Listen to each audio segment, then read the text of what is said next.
안녕하십니까 증시각도기TV 여러분, 한 주에 한 번씩 여러분을 찾아가는 증시각도기TV 월가 이야기가 오늘도 여러분을 찾아왔습니다. 지난 시간부터 계속해서 100년 만의 위기였던 제2의 대공황이었던 2008년도 미국 금융위기, 그리고 전 세계의 위기를 가지고 왔던 그 위기에 대해서 실체를 하나하나 풀어내고 있습니다. 첫 시간에는 부동산 문제가 어떻게 불거졌는지, 그리고 거기에 뇌관 역할을 했던 CDO와 CDS는 어떤 과정을 거쳐서 그렇게 커졌는지에 대한 이야기를 나눠봤고요. 자, 이제 본론으로 들어가도록 하겠습니다. 회사들이 자빠지기 시작하면서 본격적으로 저희들이 이제 체감을 했죠. 처음에는 사실은 이거 뭐야 이랬었던 것 같아요. 그래서 설마 했었는데 베어스턴스부터 시작이 됐죠. 예. 그 베어스턴스가 이제 문제가 생겼을 적에는 네.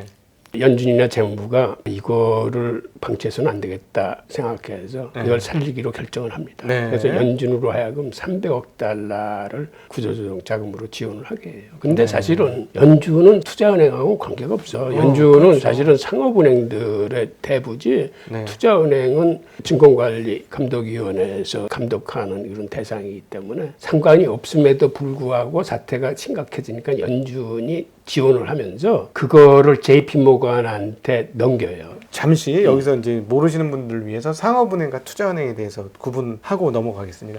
쉽게 얘기해서 상업은행이라는 거는 그냥 고객들을 상대로 대출해주고 담보 잡고 대출해주고 예금 받고 하는 데가 상업은행이고, 지금 한국의 시중은행들이 상업은행들입니다.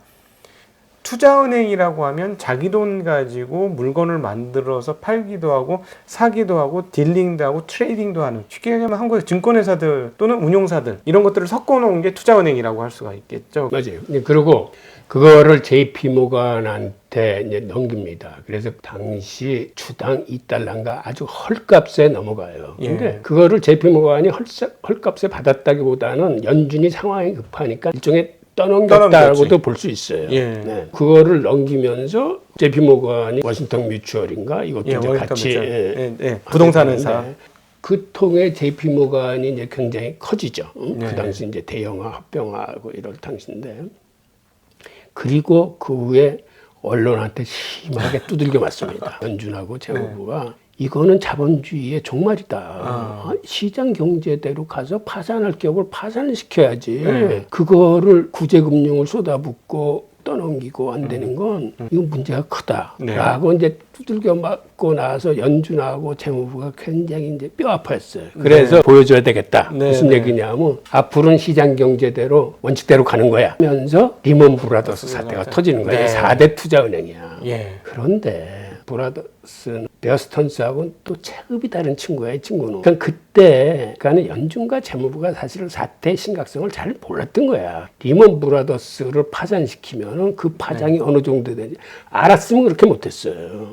파생 상품을 아까 얘기한 CDO, CDS를 엄청나게 갖고 있었는데 그거를 파산시킴으로써 다시 돌아올 수 없는 이제 강을 건너버린 거예요. 즉 리먼 브라더스가 파산되는 게 문제가 아니라 리먼 브라더스가 그 당시 갖고 있던 파생 상품은 근본적인 성질이 이게 장내 거래가 아니라 장외 거래입니다. 그러니까는 예를 들어서 뭐 리먼 브라더스가 8천억 달러의 파생 상품을 갖고 있었다 그러면 그게 어디로부터 어떻게 누가 얼만큼을 갖고 있는지 모르는 거야. 은행들 간에 그게 파산이 되면서 서로가 서로를 믿지 못하는 상태가 된 거예요.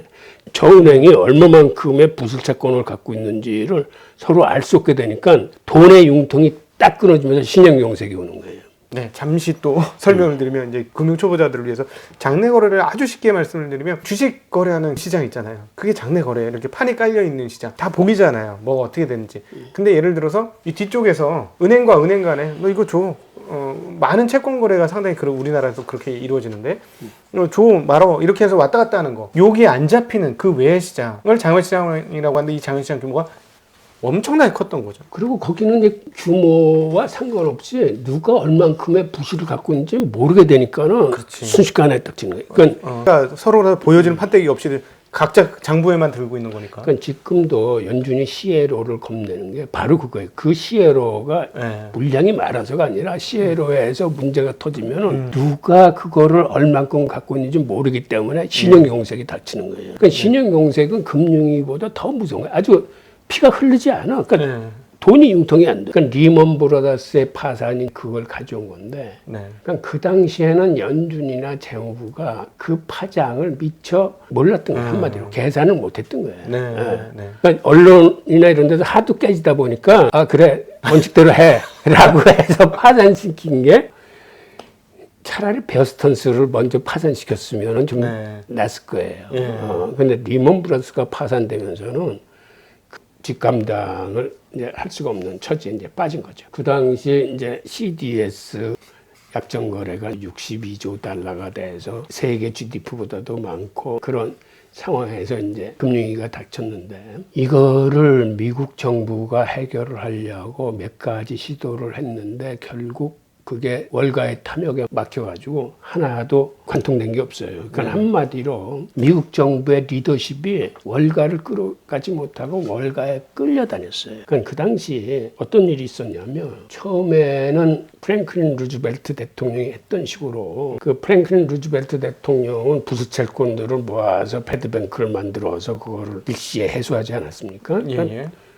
미국 정부도 이제 그렇게 하려고 그랬어요. 그래서 우리한테 7천억 달러를 그 구조조정 자금으로 받아냈는데 월가에서 부실 채권을 안 내놓고 협조를 안 하는 거예요. 그래서 결국 배드뱅크 못 만들었어요. 예. 그래서 이게 돈을 뿌리고 저번에도 한번 말씀드린 적이 있을 텐데 그 다음에는 은행 주식을 받고 자금을 지원해 주려고 그러는데 그것조차 이제 월가가 이제 거부를 합니다. 그 다음에 채권의 시가평가제를 하자고 그랬을 때 그것도 협조를 안 해요. 그런 월가의 탐욕에 막혀서 이걸 제대로 신용을 회복하지 못하니까 신용위기가 질질 끌게 되는 거예요. 예. 그러니까 이게 미국뿐만 아니라 그 통해 전 세계 수많은 사람들이 엄청 고생을 한 거죠. 이런 게 그 당시에 제대로 부실이 정리되고 했으면은 그리고 시스템이 다시 교정되고 했으면은 어쩌면은 지금의 코로나 사태를 맞았을 적에도 우리가 훨씬 쉬웠을지 모르는데 예. 그때 전혀 부실이 해결되지 못하고 시스템이 교정되지 못하고 그 다음에 그 방만했던 월가의 규제가 제대로 정립되지 못하면서 그때의 그런 상황이 계속 연장되어 오면서 그러니까 예를 들어서 그때 제대로 시스템을 교정했으면 즉 소득 불평등이나 부의 평등도 이렇게 심해지지 않았을 겁니다. 그래서 그때보다는 지금 더 상황이 더 나빠졌어요.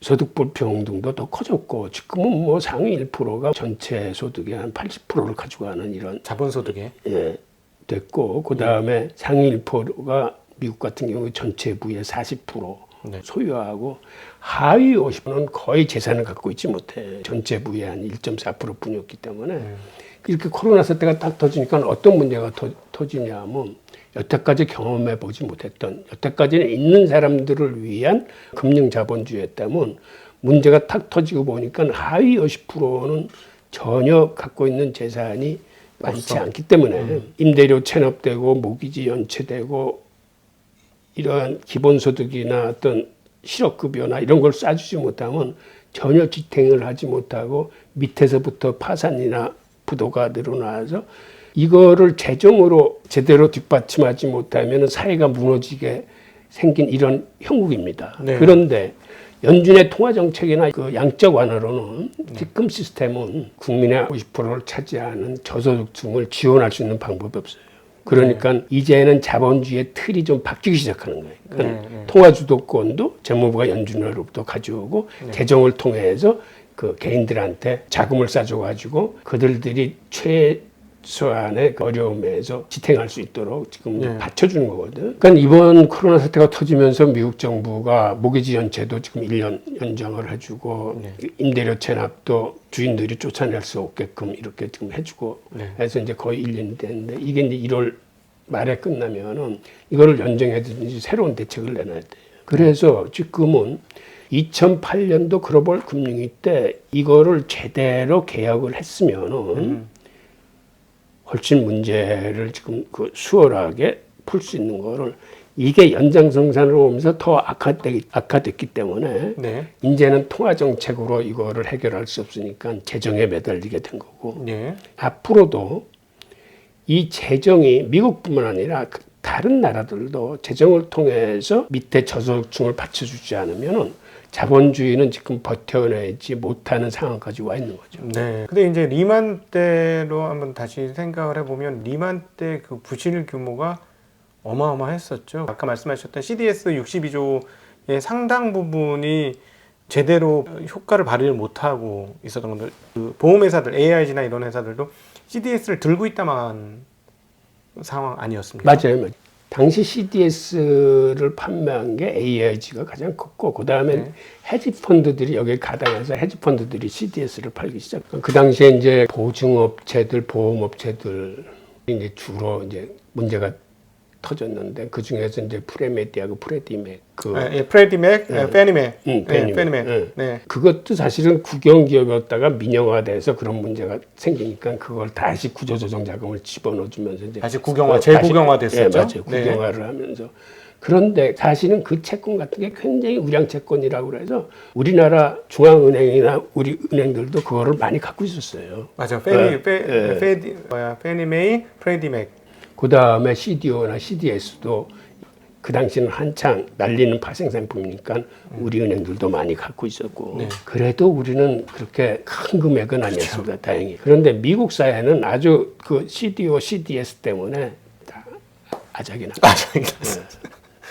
그 당시 양적 완화를 안 했을 때 미국 연준이 갖고 있던 한 5천억 달러 정도의 그 채권을 갖고 있었는데, 그게 10년 반 새에 거의 10배가 된 거예요. 네. 그러니까 그 다음서부터는 이제는 양적 완화를 하게 되면은 더 큰 돈이 있어야 이거를 이제 뒤덮을 수 있는 거예요. 그러니까 요번엔 사태가 생기자마자 3개월 만에 그 옛날에 풀었던 금액만큼을 3개월 만에 그렇죠. 바로 7조 달러 올라왔으니까. 네. 그러니까 이제는 돈으로 덮는, 이게 어떻게 보면 악순환이 계속되는 거예요. 네. 이게 그냥 돈으로 덮어서 자산 가격 살려내서 경제를 다시 살릴 수 있으면 좋은데, 이게 이제는 저소득층한테는 맥히지 않는다는 거예요. 그러니까 이제 양적 완화의 시효는 끝났어요. 한마디로 통화 정책은 제로 금리와 양적 완화의 효용이 끝나면서 이제는 어떤 의미에서는 통화 정책의 종언이 온 거예요. 이제는 연준 스스로가 잘 알아. 그래서 지금 양적 완화를 계속하지 못하고 계속 재정을 풀라고 얘기하는 게, 이거는 해봤자 자산 가격만 올리고 하위 50% 저소득층을 지원하는 기능이 없거든. 그리고 2008년도 글로벌 금융위기 직전에도 경기 호황이나 유동성 장세를 기대하면서 위험 자산의 선호도가 굉장히 높았거든요. 네. 그러니까 지금 다시 그러한 그 데자뷰가 이제 보이는 거죠. 지금도 앞으로 돈이 더 풀 거라고 기대해서 오히려 안전자산보다 위험자산을 선호하는 이러한 현상이 생기는 게 그 당시 그 분위기하고 이제 비슷하게 가니까 가시감이라고 그럴까? 이게 좀 기시감. 기시감. 뭔가 이런 유동성 장세에서 투자는 하시되 뭔가 상황을 예의주시할 필요는 있다. 앞으로 이런 상황에 대해서 우리 홍익희 선생님이 계속해서 저희한테 경고의 말씀을 주시고, 저희 증시각도의 TV에서도 우리가 공부하는 이유가 뭐냐, 그 리먼 브라더스 사태, 무슨 2008년도 금융위기, 공황, 이 상황을 왜 공부를 하느냐, 반복적으로 호황이 오면 불황이 왔고 대호황이 오면 공황이 왔던 게 자본주의의 역사였고, 그리고 금융의 규모가 커지면서 오히려 변동성의 크기가 엄청나게 커지는 상황이기 때문에 이것들을 알아야 미래를 반추할 수 있고, 그래서 저희들이 이런 걸 하는 거고요. 저희 이제 증시각도의 TV에서는 계속해서 현재 상황들이 과거 어느 때하고 비슷하니 우리가 어떤 조심을 해야 되겠다 하는 이야기들을 들을 수 있도록 하겠습니다. 이렇게 금융위기 관련해서 잘 안내를 해주신 우리 홍익희 선생님께 다시 한번 감사드리고요. 오늘은 그래서 그 거대한 리먼 브라더스와 베어 스턴스가 자빠지는 과정, 그리고 거기에 대해서 미국 정부가 어떻게 대응을 했는지, 대응이 현재의 상황들을 어떻게 잉태했는지에 대해서 한번 이야기를 나누어 봤습니다. 함께 해주시는 홍익희 선생님과 그리고 시청자 여러분께 감사 인사를 드리겠습니다. 고맙습니다. 예, 고맙습니다. 네, 고맙습니다. 감사합니다.